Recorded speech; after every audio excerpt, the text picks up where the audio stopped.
Okay guys, so I wanted to do it by just typing it in, but I wanted to tell you guys what I'm doing while I'm doing this video and why I did it.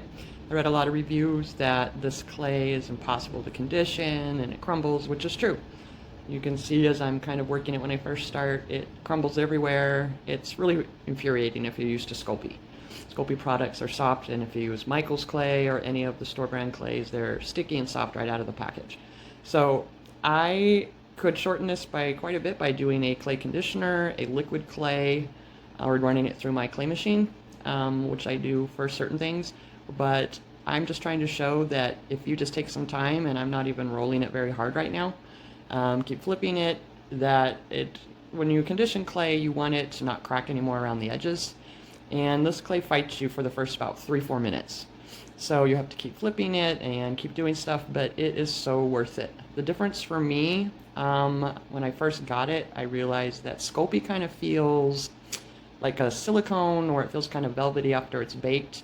The Kato clay it smells like plastic. I used to be a visual merchandiser, so I worked a lot with mannequins. Sorry about that. Oops, yeah. First video. Anyway, so it smells very plasticky, and it feels when you touch it like plastic. But it bakes beautifully, and the colors are true. The strength is good. I don't know if it's great, but I pretty much resin everything. I use this a lot for jewelry and wall hangings and stuff, and I resin everything. So the strength, of course, I wanted it to be strong for my jewelry, but that wasn't my hugest concern. But it is absolutely awesome to work with. So I am, again, just showing you, just taking time to roll it, fold it in half, flip it, just keep working with it, and it ends up being beautiful. And I do it on tempered glass. This is a piece of glass that I use for baking all the time. It's great to go in the oven, but when I roll these out, I use these a lot. So I think for this one, I'm going to use it as a backing for jewelry. And you'll see that it gets this beautiful pattern on it from the tempered glass. It almost looks like leather.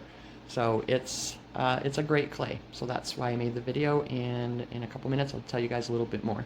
But if you can stay till the end, I'll actually bring a couple of jewelry pieces out that I made recently with this clay, so you can see how it looks when it's baked and resined. And again, I just wanted to give this clay its due. I've read some bad reviews, people saying you just can't condition it and it's impossible, and you're right in a way if you're used to a certain clay and it conditions within a minute or two, which you can actually do with this if you do the liquid clay and you go through the pasta machine. But I'm just doing good old-fashioned hands and roller, and you know, I'm just trying to show that it can be done.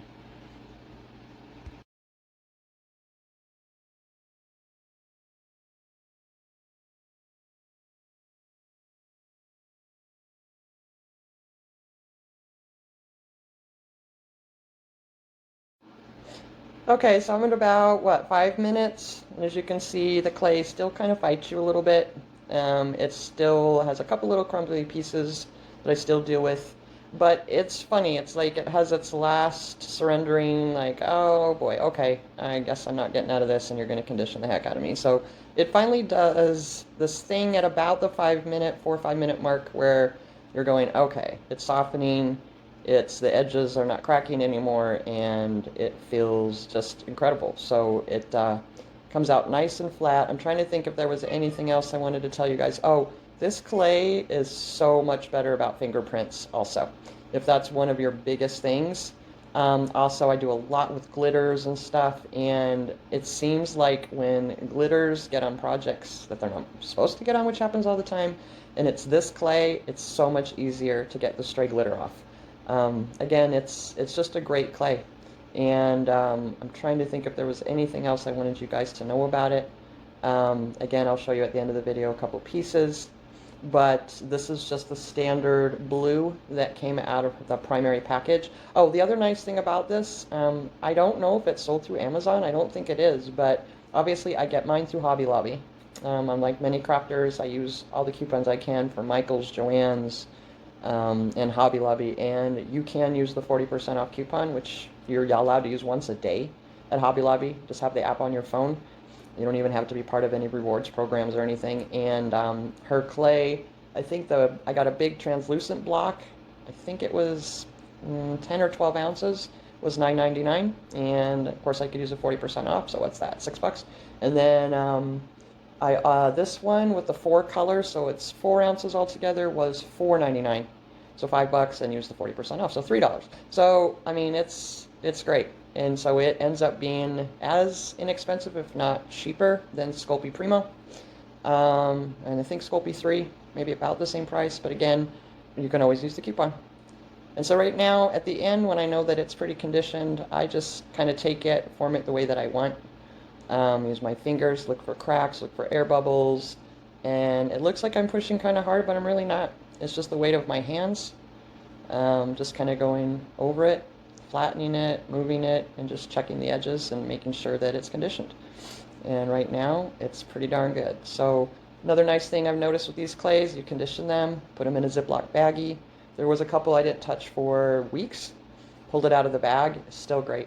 I just folded it in half a few times, ran it through the machine, had to do a little conditioning, and that was it. But it's pretty much ready to go. So as you can see, the back kind of looks like a leather when you use tempered glass, and there's the front. And like I said, it's a beautiful color, or they have lots of beautiful colors. Of course, the primaries, you can get a package of that and do a lot of mixing yourself. I do a lot of custom clays. And there I go to get the jewelry. Okay guys, so before I come back with the jewelry, if you guys have any questions or want me to make any more videos or anything, you can see my stuff on OfferUp a lot or Craigslist. You can email me at pourandjoyarts@gmail.com. It's POURAND arts@gmail.com. Thanks. Oh, and if I do any more videos, I promise that I will take advantage of the YouTube videos out there about video editing and that kind of thing, because obviously I'm a novice. So, thanks guys. Bye-bye.